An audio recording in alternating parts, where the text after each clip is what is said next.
Hello again. Chris Lee and Chase Robinson set to break down Alabama's trip to Vanderbilt at First Bank Stadium in Nashville on Saturday.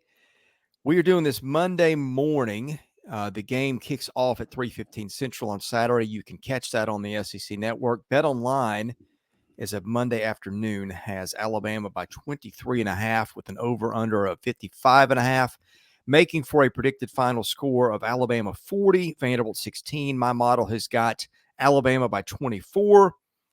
Chase, big game for the Crimson Tide in the rearview mirror. Win over Georgia, which is vaulted Alabama to number one in our power rankings, and I think number two in the polls. Vanderbilt was off last week after a narrow miss at Missouri. Double overtime. Commodores couldn't kick a field goal. Interested to see how this one shapes up in Nashville.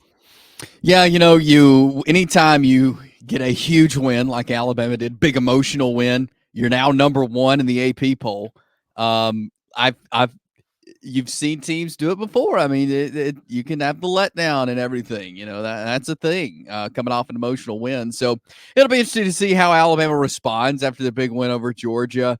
I was talking to someone close to the Alabama program this morning, and they were saying Alabama practices on Sunday. Monday is their off day, and the team responded really well at practice on Sunday following the big win. So I don't think a letdown will be the case for the Tide, but will be interesting to see regardless, and really to see how Alabama responds to Diego Pavia and what he can do for Vanderbilt. I mean, this is not a Vanderbilt team you can overlook, and so that's another interesting aspect to this game, I feel like. All right, let's start with when the road team has the ball, as we always do. Alabama averaging 64 snaps and 47 points per game. Turn it over 1.6% of the time. Bama runs it 59% of the time. Gets 7 yards of rushing play. That's amazing. That is taking sacks out of that and putting them back onto the passing plays, where Alabama averages 9.6 yards per passing play for a total of 8.1 yards per snap. Vanderbilt giving up 23.3 points a game, just 54 snaps a game as Diego Pavia in that offense hold the ball and really slow it down. Vanderbilt is forcing turnovers 1.8% of the time. Teams pass it 63% of the time against the Commodores. Yards per rushing play, 6.8 against Vandy, 6.2 per passing play. That's not something you see every day. Or 6.2 per play, 5.8 per passing play. Excuse me. That's really odd. In any case, what do we make of Jalen Milroe, Ryan Williams, and this Alabama offense against Vandy's defense here, Chase? Yeah, I think we learned a lot about Alabama's offense Saturday and just the explosiveness, the high-powered nature that they are. And I think any defense that plays Alabama this year is going to struggle. Like, that's what kind of team we're dealing with. Jalen Milroe can expose you in so many different ways. He is so good in the air, on the ground. And so I feel like no matter what team Alabama's playing, I feel like we're going to be saying the same things of you have a lot to contain if you're the opposing team's defense. You got a lot of weapons, and they'll do different things, I feel like. And you got Ryan Williams. He's been a huge target, but you got other guys as well who have been catching the ball and doing little out routes, the running backs to get open to make catches. And so I've been impressed with Kalen DeBoer's offense and how Jalen Milroe has fit in really well with it so far. Yeah, I've seen both these teams play a lot. Vanderbilt's defense, I think, better this year as Clark Lee is the defensive coordinator. They got really gashed in the run last time out. Nate Noel had nearly 200 yards rushing. They kind of got blown off the ball at times by Missouri's offensive line. They have trouble at times, too, just kind of covering downfield against explosive guys. So they do a good job of covering short stuff and staying in the gaps and all that. But I think there's just some physical limitations to what their defense can do. All right, let's flip sides of the matchup. And before we do, reminder, BetOnline is the world's most trusted betting platform and your number one source for everything football.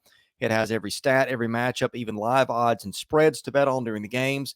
Think you know your stuff. Get in on our $200,000 mega contest. Pick 5 games against the spread every week for your chance at weekly prizes and a share of $200,000. When the game's over, head on over to our online casino. get in on a game of blackjack or poker, or unwind with one of over 150 slots games. Head to the website today to get in on all the action. BetOnline. The game starts here. Let's talk about the Vanderbilt offense against Alabama's defense. And, of course, we'll start with the by the numbers look at what it says. Vanderbilt averaging 37 points a game on 61 snaps. Turnover rate, 0.4%. Vanderbilt's turned the ball over once in 4 games. That was a fumble.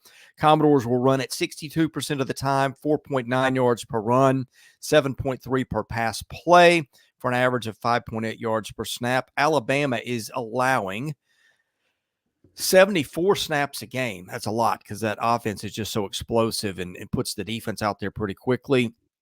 15 points a game against Alabama, 3% turnover rate. Teams throw it 56% of the time, 4.3 yards per pass play, 4.2 per rushing play, 4.3 total. No secret what Vanderbilt's going to do. They're going to try to keep the ball, grind clock, win time of possession, keep the defense off the field. They're going to run Diego Pavia a lot of RPOs. They're not super strong at the running back position. They got a couple of quality guys there in A.J. Newberry and Sedrick Alexander. Not a lot downfield to really stretch you, although tight end Eli Stowers is a guy to watch. Alabama's defense has made some big plays at times. I don't know if it's the dominant defense we've seen in the past, but it's certainly a good one.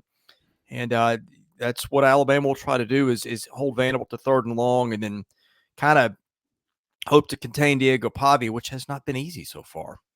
Yeah, you're right. And I think that throws a wrinkle in this matchup that people weren't expecting a couple of months ago when you were looking at this game late July, early August. Until we saw Vanderbilt come out against Virginia Tech, people really didn't consider what Diego Pavia was. And now you really have to reconsider your game plan against Vanderbilt. And Alabama brought so much pressure at Carson Beck. They were really aggressive, especially in the first half, and it took Georgia some adjusting to be able to get through that. So I'm interested to see if Alabama keeps that pressure. We haven't really seen that with Alabama until this Georgia game, all the pressure and everything they were bringing on the quarterback. So I'm interested to see if they're that aggressive again this week against Vanderbilt, or if we go back to what we saw from Alabama in the first few games of the season. I think that'll be big. I think they may try to put some pressure on Pavia early to see how he responds and see if Alabama defensive coordinator Kane Womack likes what he see what his guys doing there. But yeah, containing Pavia is going to be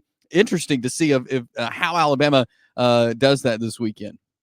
All right, let's give picks and why, and I'll start with you. Yeah, I'm going to take Alabama, win on the road.